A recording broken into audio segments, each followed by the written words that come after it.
Cebu City. My name is Rico Valentino and this is our news karong buntaga. 20K bonus sa Cebu City, aprobado na. Dili di ay 35K. Gikan sa 35,000 nga cash incentive sa Cebu City Hall sa regular o casual nga mga empleyado, ang mga sakop sa Cebu City Council nagkasabot nga kunhuran ang naprubahan kay 20,000 samtang ang job order o JO employees makadawat og tag 5,000 nga gratuity pay. Kini human giaprubahan sa konseho ang ordinansa nga naghatag sa pagtugod sa Supplemental Budget 2 nga mukabat sa 337.9 milyones atol sa regular session sa Miyerkules, Disyembre 13, 2023. Si Cebu City Councilor Noel Wenceslao sa pagiginabi human sa sesyon, naganayon nga ang desisyon nga kuhaan ang insentibo og tag 10,000 og 5,000 mao ang pagsunod sa nasudnong kagamhanan nga ninghatag usab og 20,000 sa mga kawani sa gobyerno sa executive branch og tag 5,000 sa nga gratuity pay. Base sa ordinansa, ang 187.8 million nga giaprobahan sa SB2 gikan sa General Fund or General Fund, samtang ang 150 milyones gikan sa special accounts. Ang City Hall adunay 1,345 ka regular nga empleyado. Mukabat sa 3,000 ka mga kaswal nga empleyado og elected officials og 3,000 ka JO employees.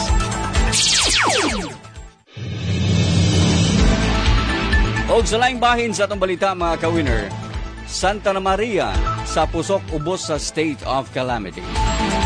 Gideklarar sa kagamahanan sa Dakbayan sa Lapu-Lapu nga ubos sa state of calamity ang sitio Santa Maria, barangay Pusok na naigo sa dakong sunog alauna 1:30 sa hapon, Disyembre 12, 2023. Nasairan nga si Lapu-Lapu City Mayor John Ard Ahongchan ni kanselar sa Christmas party sa mga kawani sa Dakbayan sa pagduyog sa kasubaanan sa mga biktima sa pagtunol o hinabang. Base sa talaan sa Public Information Office sa Lapu-Lapu, alas 5 sa hapon itong Miyerkules, Disyembre 13, ang sunog nag-apekto og 1,400 ka pamilya. Nga gilangkuban sa 7,870 ka mga individual. Nikabat og 3.1 milyones ka pesos ang danyo sa sunog nga niabot sa 4th alarm.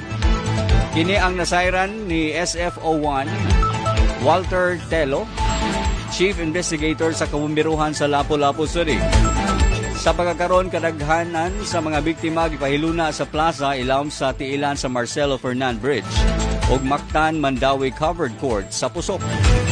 Pipila ni balik sa dapit nga nasunugan ang uban na naglinya sa Pusok Barangay Hall aron pagpangayo og resident certificate aron sa pagpamatuod nga sila lumulupyo sa maong dapit nga naigo sa sunog.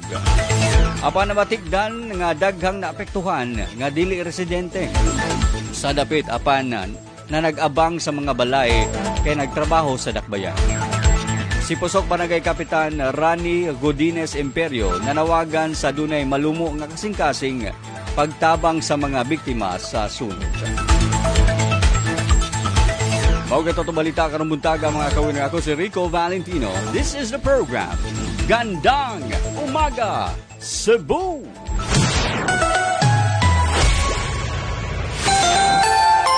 Ito ang Win Radio, ang radyo ng bawat Pilipino sa Metro Cebu at sa buong mundo.